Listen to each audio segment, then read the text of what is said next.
Hello students, good morning. You are connected with RK Sivaj for Mathematics 10+2. Today we are going to discuss about the chapter Linear Programming Problem. तो LPP short form में हम अगर बोल रहे थे इस chapter का नाम, एक क्वेश्चन हर साल इस चैप्टर से आता है जो कि 6 मार्क्स मिनिमम 4 मार्क्स, चाहे वो CBSE बोर्ड हो या फिर हरियाणा बोर्ड। तो शुरू करते हैं चैप्टर LPP। क्या होता है ये? Linear programming is technique for determine an optimal schedule in interdependent activities in view of available resource. क्या है ये लीनियर जो प्रोग्रामिंग है वो टेक्निक किसके लिए? एक ऑप्टिमम शेड्यूल निकालने के लिए। किस चीज का? इंडिपेंडेंट एक्टिविटी के लिए। इंडिपेंडेंट एक्टिविटी का ऑप्टिमम जो शेड्यूल है वो निकालने के लिए यूज होता है। In view of available resources, जो भी अवेलेबल रिसोर्सेज है उनको देखते हुए। The different type of linear programming problem are, तो ये कुछ अलग मतलब अपने जो सिलेबस के अंदर आएंगी अलग अलग तरह की जो प्रॉब्लम होंगी वो किस टाइप की होंगी। एक तो डाइट प्रॉब्लम हो रहेगी। ये कौन सी टाइप है? Diet problem. In these problems we have to find the amount of different kind of constituent which should be included in a diet so as to minimize the cost of a desired diet such that the content in a certain minimum amount of each constituent। तो diet problem में क्या होता है, हमें यहाँ पर कुछ diet बनाने के लिए कम से कम कॉस्ट में जो डाइट बन जाएगी, डाइट का मतलब जो खाना लगा लो आप इसमें, उसकी कम से कम कह रहे हैं ना, determine the amount of different kind of continuous constituent which should be included in a diet, जो कि डाइट के अंदर इंक्लूड होगा, उसको डिफरेंट अमाउंट का पता लगाने के लिए। एज मिनिमाइज द कॉस्ट, उसके अंदर कम से कम लागत रहे, जो डिजायर्ड डाइट होगी उसकी कम से कम लागत के लिए हमें ये चीजें प्रॉब्लम को सोल्व करने में हेल्प करती हैं। तो such that the contain certain minimum amount for the constituent. तो इसमें सबसे मतलब एक बात क्या रखी जाती है, अमाउंट जो होना चाहिए डाइट को बनाने के लिए वो मिनिमम होना चाहिए। तो कहने का मतलब डाइट प्रॉब्लम आएंगी। उसके बाद ऑप्टिमल प्रोडक्ट लाइन प्रॉब्लम। ये कौन सी प्रॉब्लम होती है? In this problem we have to define the number of different product. कई तरह के प्रोडक्ट की संख्या को पता लगाने के लिए इस टाइप की problem which should be produced and sold by the firm, जो किसी फर्म द्वारा बेचे या बनाए जाते हैं। When each product required a fix man power, जबकि एक प्रोडक्ट को बनाने के लिए मैन पावर यानी कि मनुष्यों की आवश्यकता होती है। मशीन आवर्स, जो मशीन कितने घंटे काम करती है वो भी जरूरत होती है। लेबर आवर यानी कि लेबर कितने घंटे काम करेगी एक यूनिट के ऊपर, वो चीजें ऑफ द प्रोडक्ट के ऊपर तीन की जरूरत पड़ती है हमें। इसी मतलब और भी कोई चीज इसमें वो ऐड कर सकते हैं। In order to take a maximum profit, यहाँ पर उसको मैक्सिमम प्रॉफिट चाहिए। और डाइट प्रॉब्लम के अंदर मिनिमम कॉस्ट कह लो या मिनिमम अमाउंट वहां पर होना चाहिए था। और जो प्रोडक्ट या लाइन प्रॉब्लम जो होती है उसके अंदर क्या होना चाहिए, मैक्सिमम प्रॉफिट आना चाहिए। थर्ड टाइप बताता है ट्रांसपोर्टेशन प्रॉब्लम। ये कौन सी टाइप होती है? In this problem we have to determine a transportation schedule for commodity for from different plant or factories situated at different location to different market at different location in such a way that the total cost of transportation is minimum। क्या कहता है, इस type की जो problem के अंदर हमें transportation schedule का पता लगाना होता है, जो कि कॉम्यूटेट करते हैं, मतलब कोई प्लांट होता है, कोई फैक्ट्री होता है, वहां पर वो अलग अलग जगह पे सिचुएटेड होती हैं और उनको अलग अलग मार्केट, जो अलग अलग सिचुएटेड है मार्केट, वहां पर उनको अपना माल सप्लाई करना होता है। उसके लिए कहता है ट्रांसपोर्टेशन कॉस्ट का पता लगाना होता है। Subject to the concentrate as regard the demand, जो उनकी डिमांड है उसके अकॉर्डिंग ये काम किया जाता है। And supply from each plant और फैक्ट्री, और जितनी भी फैक्ट्री हैं, दो हैं जो भी हैं, एक है जो उन या प्लांट है, वहां से उन मार्केट के अंदर उसके डिमांड की सप्लाई पूरी करने की कोशिश रहती है। कोई दिक्कत नहीं, ये तो उसने टाइप बताने की कोशिश की थी, आपसे नहीं पूछा जाएगा डाइट प्रॉब्लम कौन सी, ये तो हम वैसे ही जर्नल बातें कर रहे हैं। डाइट प्रॉब्लम आएंगी, ऑप्टिज्म या प्रोडक्ट लाइन प्रॉब्लम आएंगी, या ट्रांसपोर्टेशन प्रॉब्लम आएंगी। अब ये हम कैसे सोल्व करेंगे, कौन सी ये टाइप हैं, इनको आगे देखोगे आप। वैसे भी पहले जो ना सीबीएसई बोर्ड में आता था, जो वर्ड्स प्रॉब्लम होती थी, वहाँ इनइक्वेशन बनाते थे। इनइक्वेशन से आप इक्वेशन तैयार करके पॉइंट को अलआउट करके लाइन ड्रॉ करते थे, हाफ प्लेन का पता लगाते थे। उसके बाद कॉमन यानी कि फिजिबल रीजन का पता लगाते थे। उसके कॉर्नर पॉइंट का पता लगाने के बाद उसको मिनिमाइज या मैक्सिमम बताना होता था। अब इतना लंबा चौड़ा काम नहीं है। इन इक्वेशन आपको यानी कि सीबीएसई में अब बनी बनाई मिलेंगी, जैसे पहले हरियाणा बोर्ड में बनी बनाई मिलती थी, अब सीबीएसई में भी इस साल हटा दिया गया है, जो वर्ड्स प्रॉब्लम उनको नहीं बनाने की जरूरत। तो क्या होता है इसमें, mathematic model of linear program problem, यानी कि let Z with a linear function define Z, एक जेड फंक्शन तैयार करना होता है जिसको मिनिमाइज या मैक्सिमाइज करना होता है। उसके बाद कुछ इनइक्वेशन तैयार करनी होती हैं जो कि अकॉर्डिंग टू स्टेटमेंट, बट मैं बार बार कह रहा हूं अब की बार ये सीबीएसई में भी मिलेंगी, आपको बनाने की शायद स्टूडेंट्स को नहीं पड़ेगी जरूरत।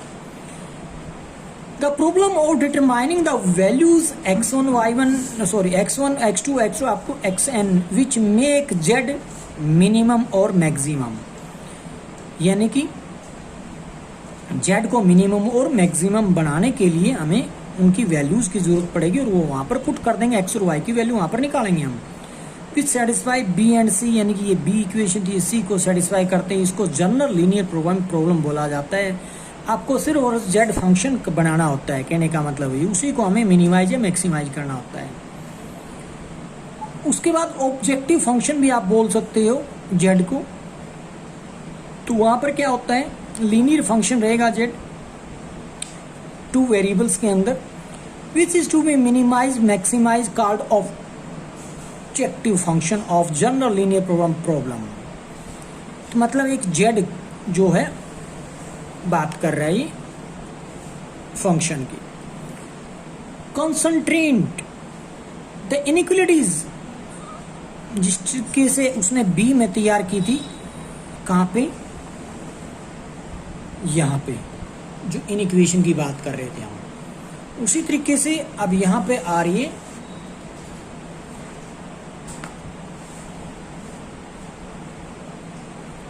कहने का मेरा मतलब ये, यहां पर इनइक्वालिटीज तैयार की जाएंगी, नॉन नेगेटिव रिस्ट्रिक्शन रहेंगी।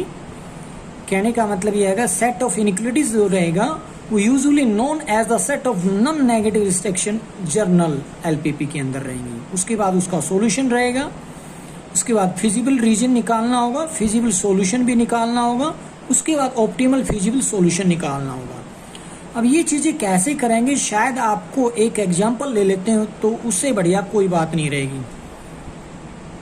Mathematic formulation of linear program problem, तो इसमें करना क्या होता है, अगर लीनियर प्रोग्राम प्रॉब्लम को बनाना चाहिए तो इसको तो हम स्किप कर देते हैं, क्योंकि आप हरियाणा बोर्ड में भी अक्सर मिल जाती है। वैसे बात कर लें तो the mathematical formulation of problem is the process of transforming the given description of decision problem into mathematical form. Working rule क्या रहेगा फॉर्मेशन के लिए, in every LPP certain decision are to be made by the represented by decision variable. These decision variable are the quantities whose values are to be determined.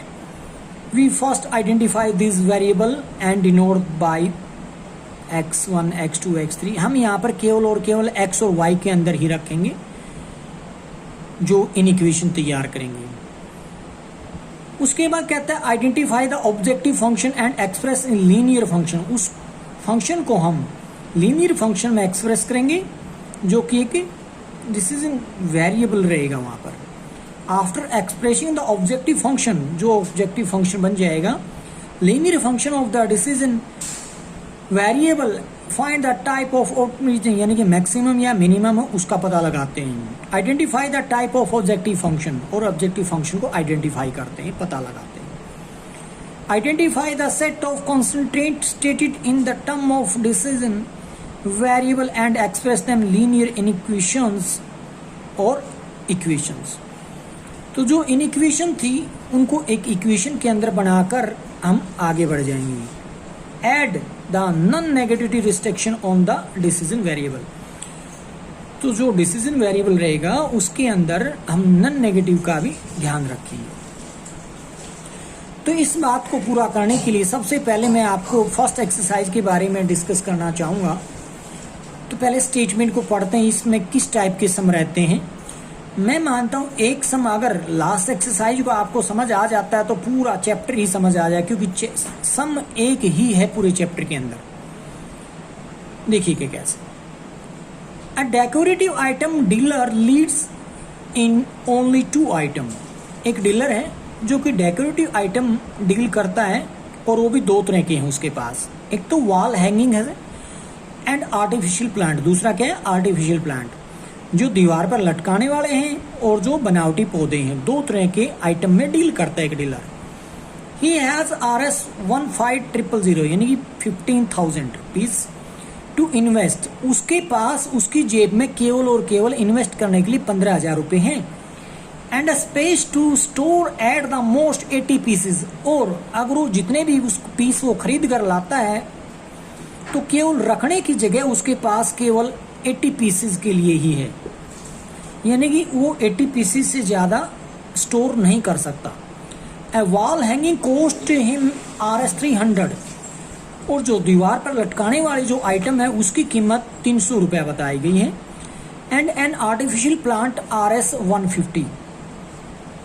तो ये प्रत्येक यानी कि एक एक आइटम की कॉस्ट बताई गई। दीवार पर लटकाने वाले जो आइटम उसके पास 300 कॉस्ट है, और जो आर्टिफिशियल प्लांट है, जो बनावटी पौधे, उसकी कीमत प्रत्येक की 150 रुपये है। He can sell a wall hanging at a profit of RS 50। वह बेच सकता है जो वॉल हैंगिंग आइटम है उनको 50 रुपये का प्रॉफिट लेकर। अगर वो 300 रुपये का खरीदता है तो 350 रुपये में बेच देता है। And an artificial plant at a profit of RS 18। और जो आर्टिफिशियल प्लांट है उसको 18 रुपये का प्रॉफिट लेकर बेच देता है।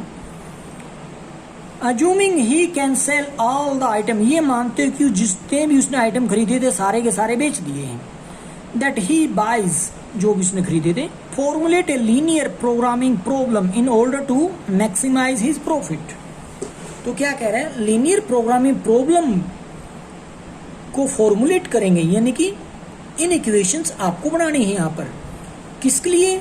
टू मैक्सिमाइज हिज प्रॉफिट, उसको प्रॉफिट को मैक्सिमम प्रॉफिट दिलाने के लिए। तो ये थी वार्स प्रॉब्लम। इसको कैसे सोल्व करते हैं तो देखिएगा। सबसे पहले जो गिवन इंफॉर्मेशन है वो इस तरीके से लिख सकते हैं हम। आइटम 2 तरह के थे, वॉल हैंगिंग, आर्टिफिशियल प्लांट। इस वॉल हैंगिंग की जो कॉस्ट थी वो बताएगी 300 पर पीस, एक पीस की कीमत। और जो आर्टिफिशियल प्लांट है उसकी कीमत है कि प्रत्येक की 150। यहाँ पैसा लिख रहा है, वहां पर भी पैसा ही था। इस बात पर ध्यान देना, मैं आपको शायद RS रुपीस बोल के गया हूं, तो ये पैसे का जिक्र किया गया है यहाँ पे। तो इस तरीके से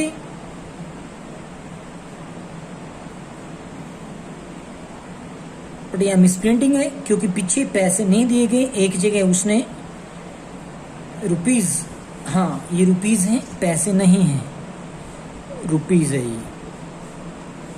सॉरी, यहां तो पर पीस लिखे गए, पैसे नहीं लिखे गए। ठीक है। यहाँ पे RS300 पर पीस, एक पीस की कीमत 300 रुपया बताया गया। ये पैसे के अंदर नहीं है, मैं इसको पैसे पढ़ चुका।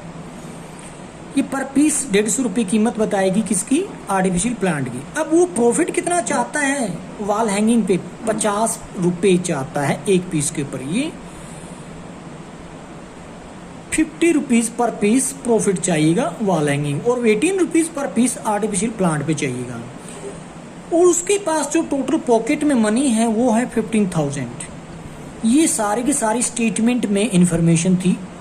हम इस तरीके से लिख सकते हैं इसको, ताकि बार बार हमें स्टेटमेंट पढ़ने की जरूरत ना पड़े। अब हमें स्टेटमेंट में जाने की कोई भी आवश्यकता नहीं रहेगी। देखिए, दो वेरिएबल हमें लेट करने होते हैं प्रत्येक सम के अंदर, एक्स और वाई। अब एक्स किसको कहेंगे, वाई किसको कहेंगे, सबसे बड़ा पर्सन यही है। अगर ये चीजें आपसे क्लियर हो जाएंगी तो शायद दिक्कत नहीं आने वाली। तो let x denote the number of wall hanging and y denote the number of artificial plant sold by the dealer.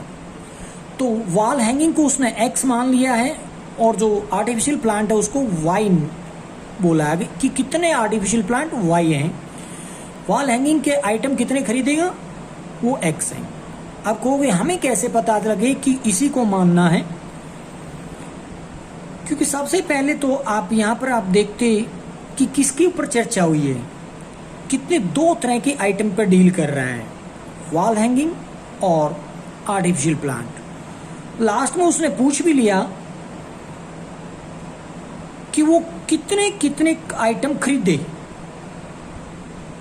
कि वो मैक्सिमम प्रॉफिट रोए। तो मतलब बात वही है कि कितने प्लान, मतलब किस तरह के आइटम कितने कितने खरीदे। तो वही मैं लेट कर रहा हूं, जितने खरीदने की बात कही तो वॉल हैंगिंग को एक्स बोल दिया और वाई कह दिया हमने आर्टिफिशियल प्लांट को। Let z denote the total profit of dealer. Z क्या चीज है, वो डिनोट करता है टोटल प्रॉफिट को जो डीलर को मिलने वाला है। और हमेशा ही प्रॉफिट हो या फिर लॉस होगा, उसको उस फंक्शन को हम जेड से ही डिनोट करेंगे, ये ध्यान रखना है। तो प्रॉफिट फंक्शन को हमेशा जेड से डिनोट किया जाता है।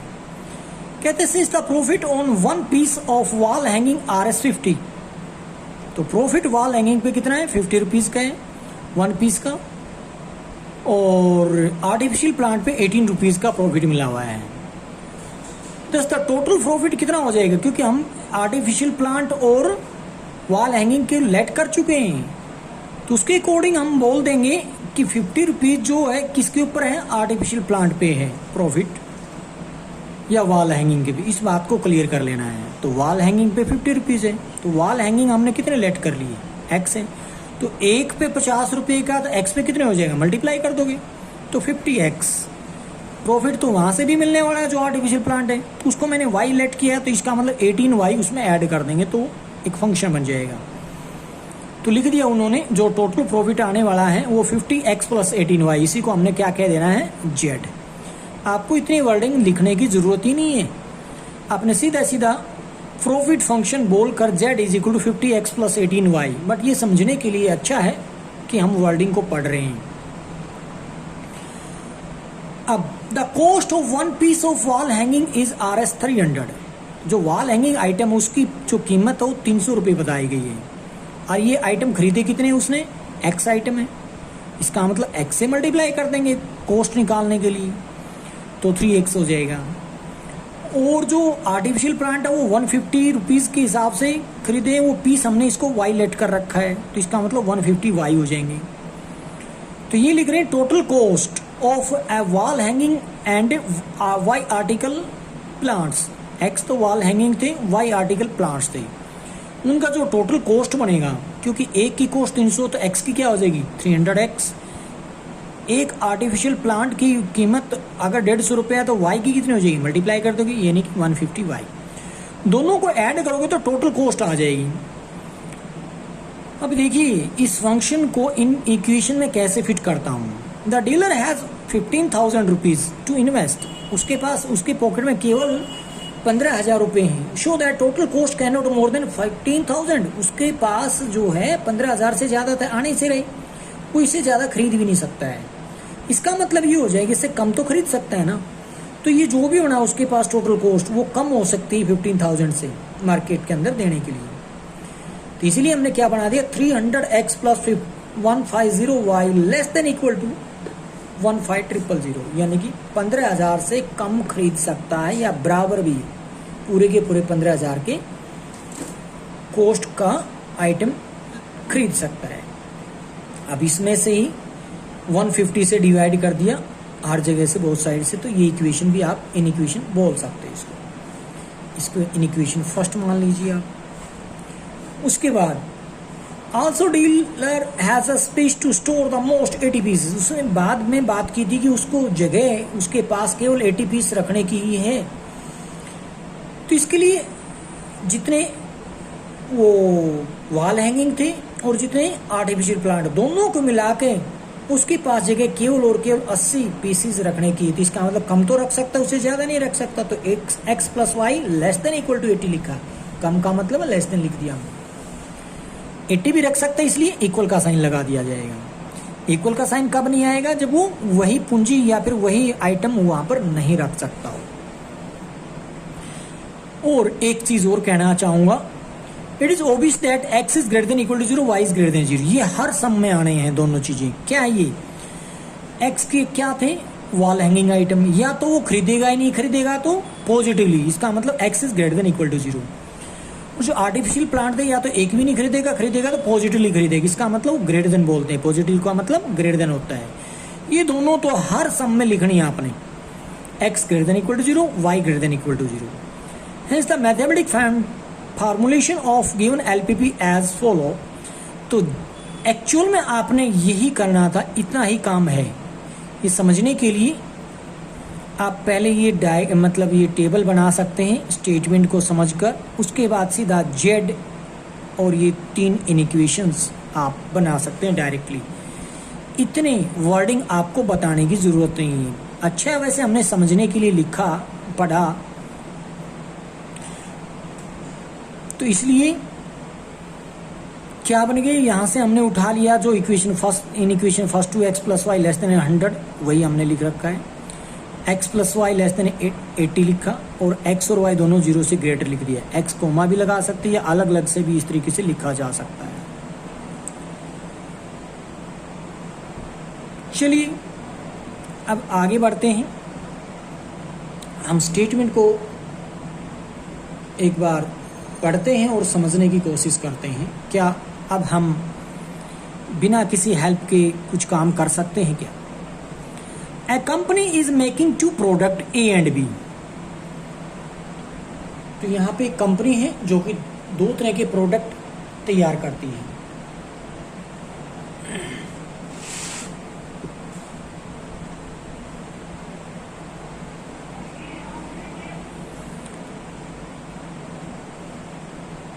The cost of producing 1 unit of product A and B are 60 and 80 Rs respectively।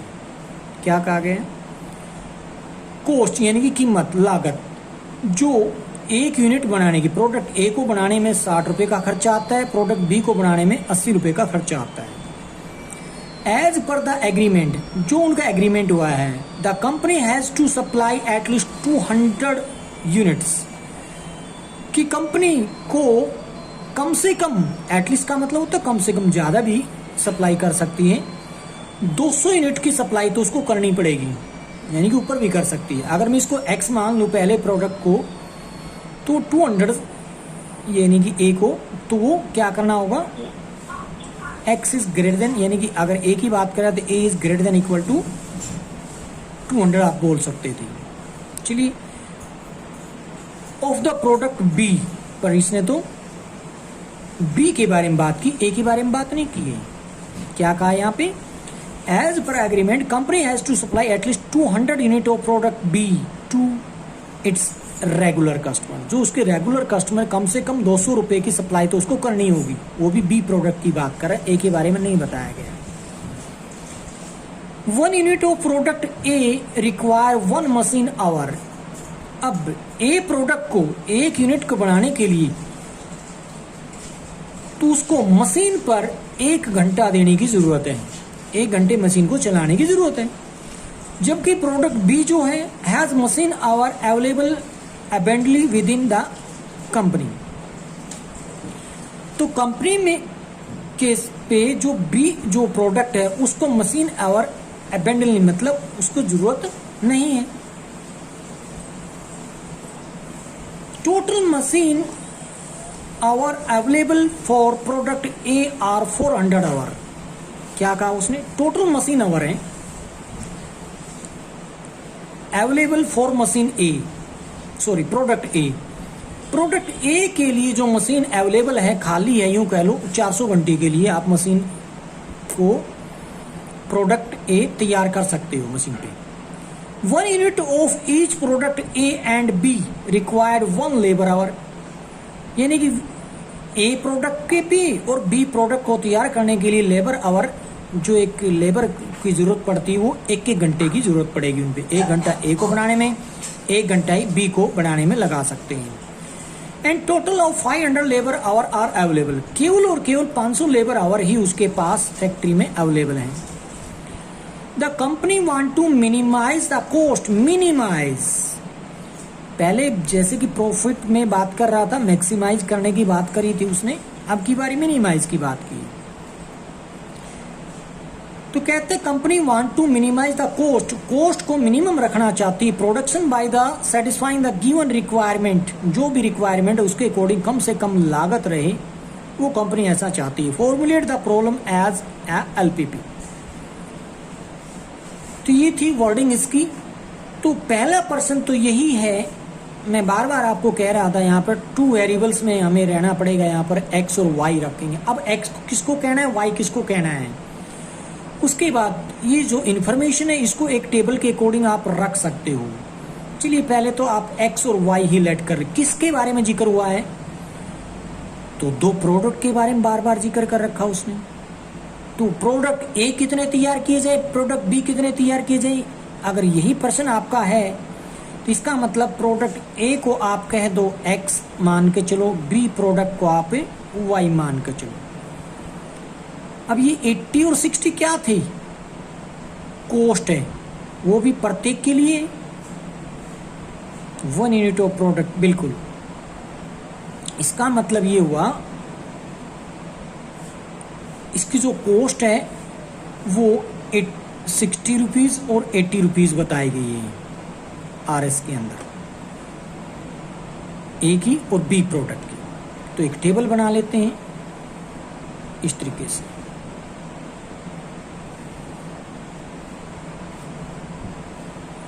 Cost के बाद कुछ और भी बात कर रखी होगी। अब ये 200 क्या है, वो कह रहा है 200 यूनिट की सप्लाई तो करनी पड़ेगी। किसकी? बी कौन है अपने पास, यानी कि कहने का मेरा मतलब इसकी कम से कम 200, चलो अलग से आप इसको ना भी लिखो इस चीज़ में, तो क्योंकि अकेला बी प्रोडक्ट के बारे में बात कर रखा है, इसके बारे में बात नहीं की गई, तो यहाँ टेबल ना लिखिए, इसको अलग से लिख लें। प्रोडक्ट बी जो है एटलीस्ट का मतलब कम से कम ज़्यादा भी हो सकते हैं, मैं इसको अलग से इन्फॉर्मेशन के लिए यहाँ पर रख लेता हूँ। ये सारा का सारा अभी रफली काम चल रहा है, ये आप फाइनल फेयर में बना सकते थे। ये सारा का सारा वैसे मैं आपको रफली यहाँ पर समझाने की कोशिश कर रहा हूँ। ठीक है जी, 200 का भी जिक्र हो गया, 60 का भी, 80 का भी। और कौन सी एंट्री जो आपके सामने आती जा रही है, यानी कि प्रत्येक फिगर को हम लिखते चले जाएंगे। 1 unit of product required machine our,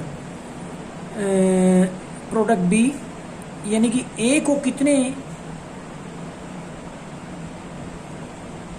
require machine hour, product B as machine hour available abundantly within a अ कंपनी। चलिए इसको बाद में बात करते, पहले आगे देख लीजिए अभी जो इस टेबल में रखने वाली चीजें हैं।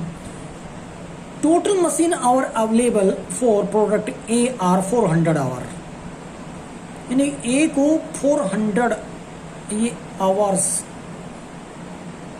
यानी कि टाइम ए के ऊपर 400 घंटे का, फिर से total machine hour available product for the product A, 1 unit of product A and be require 1 labour our. तो यहां पर लेबर आवर कितने के लिए काम कर रहे हैं?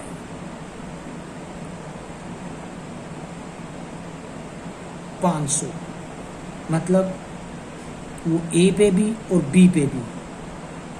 तो यहां पर जो 400 की बात की है, इसको भी आप ए और बी की जगह लिखने की बजाय आप टोटल की बात करें, वो यहाँ पर 500 है।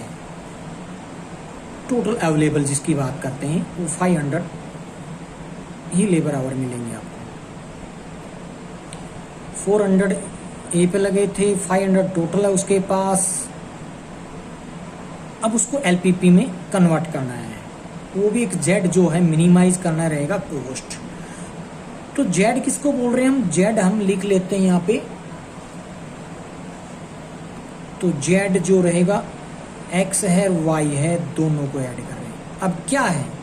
कॉस्ट के अकॉर्डिंग मिनिमम कॉस्ट है। पहले पे कॉस्ट कितनी बताई उसने? 60 कॉस्ट की बात की थी ना उसने। ये देखो, the company wants to minimise the cost. Cost कहाँ है? 60 एंड 80। तो 80 वाई ये बन जाएगा आपको z is equal to 60x plus 80y। इस टाइप से, मतलब जितनी भी फिगर थी मैंने सारी की सारी यहाँ से उठा ली हैं। शायद कोई भी फिगर नहीं छोड़ी होगी, उनको मैंने यहाँ रखने की कोशिश की है। अब फिर से वापस चलते हैं। हम बात शुरू कर रखी थी हमने किस पे, x किसको मान लेते हैं, y किसको मान लेते हैं। तो x मैंने क्या कहा? प्रोडक्ट ए को number of product A x मान लेते हैं, प्रोडक्ट बी कितने वो y मान लेते हैं। इनकी संख्या की बात कर रहा हूं, x और y। मेन क्वेश्चन यही था अपने पास। अब यहां देखते हैं ये किसको क्या कह रहा है। ये भी let x denote the number of unit product A and y denote the number of unit product B produce by the company. वही हमने जो लेट किया था उसी को ए वाले को x संख्या मान ली, बी वाले की संख्या y मान ली है। तो पहले तो इसमें आपको z नजर आओगा 60x प्लस 80y। हमने भी वही लिखा था 60x प्लस 80y। z की कंफर्मेशन हो गई है। अब लेबर आवर की बात करते हैं तो वो क्या है, तो देखोगे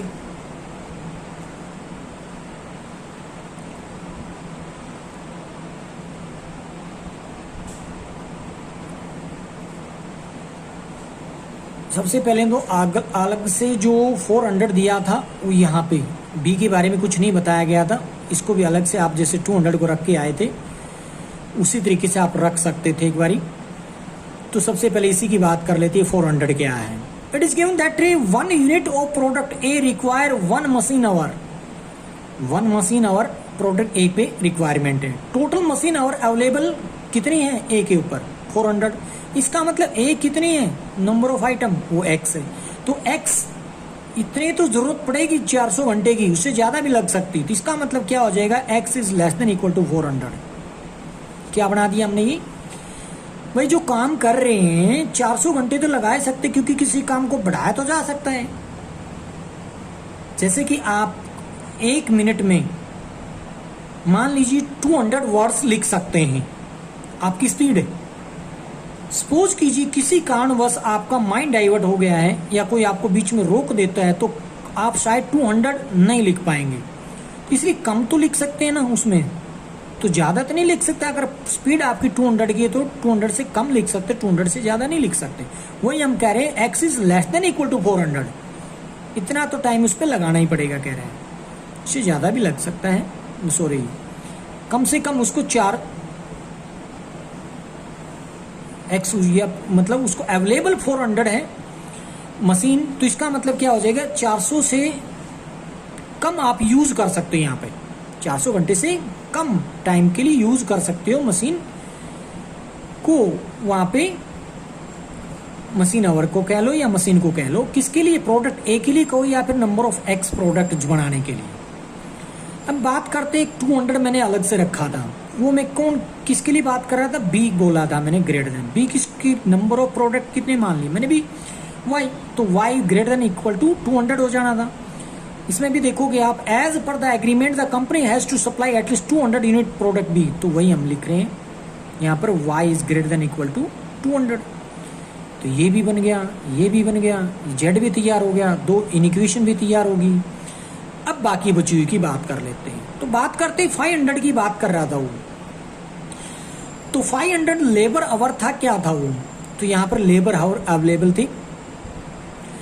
तो मतलब क्या है, पहला प्रोडक्ट ए और बी दोनों ही मिला के उसके पास 500 लेबर आवर हैं।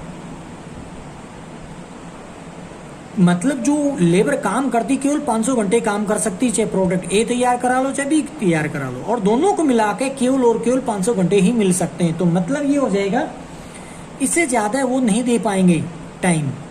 तो प्रोडक्ट ए कितने थे, एक्स आइटम थे, और प्रोडक्ट बी में वाई नंबर ऑफ आइटम, दोनों को मिला के इन पे जो टाइम लग रहा है वो 500 लेबर आवर से मतलब कम ही यूज कर सकती, इसलिए मैंने लेस देन लगाया। 60 हो गया, 80 हो गया, 400 हो गया, 500 और 200 हो गया, और क्या रह गया, लगभग सारी बातें हो चुकी हैं। और एक चीज मैंने बोला था आपको कि ये तो हर सम में मिलेगा कि x और y दोनों 0 से ग्रेटर देन इक्वल टू लिखना है। तो लिखा था number of unit produce can not be negative, इसलिए x और y आपने क्या करना है, x भी ग्रेटर देन 0 रखना है और y भी ग्रेटर देन 0 रखना है। तो इस तरीके से आप इसको सोल्व करोगे। तो लास्ट में फिर से मैं आपको याद दिला दूं, तो मैथमेटिक फॉर्मेशन और एलपीपी किस तरीके से बनती है, z जो बन गया 60x प्लस 80y हो जाएगा, और इनिक्वेशन है दोनों जो प्रोडक्ट ए और बी की जो भी नंबर ऑफ आइटम जो बने थे दोनों को मिला के 500 से लेस लेबर आवर के अकॉर्डिंग हम लिख सकते हैं x plus y less than equal to 500। और जो अकेले ए प्रोडक्ट पे अवेलेबल थे मशीन आवर वो 400 थे, उससे तो ज्यादा दे नहीं सकते क्योंकि ए प्रोडक्ट को बनाने के लिए केवल 400 घंटे अलॉट किए गए हैं, उससे कम तो आप यूज कर सकते हो बट ज्यादा नहीं यूज कर सकते, इसलिए x less than equal to 400 लिखा। जो प्रोडक्ट बी था उसके ऊपर हम बोल रहे थे 200 पीसीज की रिक्वायरमेंट सप्लाई करने की बात कही थी, वो तो जो ना कम से कम 200 यूनिट तो आपने भेजनी पड़ेगी मार्केट में, कह रहा है रेगुलर कस्टमर है उसकी, इसका मतलब ये तो उसको चाहिए, तो उसे ऊपर भी बना सकते हो, तैयार कर सकते हो, तो y greater than equal to 200 हो जाएगा। और बोल रहा हूं प्रत्येक सम के अंदर आना है x और y greater than equal to 0 लिखना है। तो इस तरीके से एक स्टेटमेंट को हम पढ़ेंगे, उसके अंदर x किसको लेट कर रहे हैं, y किसको लेट कर रहे हैं, वहां इस तरीके से उसको फॉर्मेशन करेंगे इन इक्वेशंस की, और वहां से z को बनाते हैं, इन इक्वेशन जितनी बनती है वो बनाते हैं। तो ये चीजें बनाने के बाद हम आगे काम कल करेंगे कैसे उसको सोल्व किया जाता है, बहुत ही इजी है। अगर दिक्कत आएगी तो आपको फॉर्मेशन में ही आएगी, बस यूं मान के चलो। उम्मीद है कि आपके ना पहले, क्योंकि अब तक भी हरियाणा बोर्ड में ये चीजें नहीं पूछी जाती, केवल ये बनी बनाई मिलती हैं, फिर भी हम ये काम करके चलना चाहिए कि कैसे बनाई जाती हैं। अगर कोई क्वेश्चन आ भी जाता है तो हम छोड़कर नहीं आना चाहते, इसलिए फॉर्मेशन का भी जरूरी है। तो आज के लिए इसी टॉपिक पर आपने स्टडी करना है। Thank you.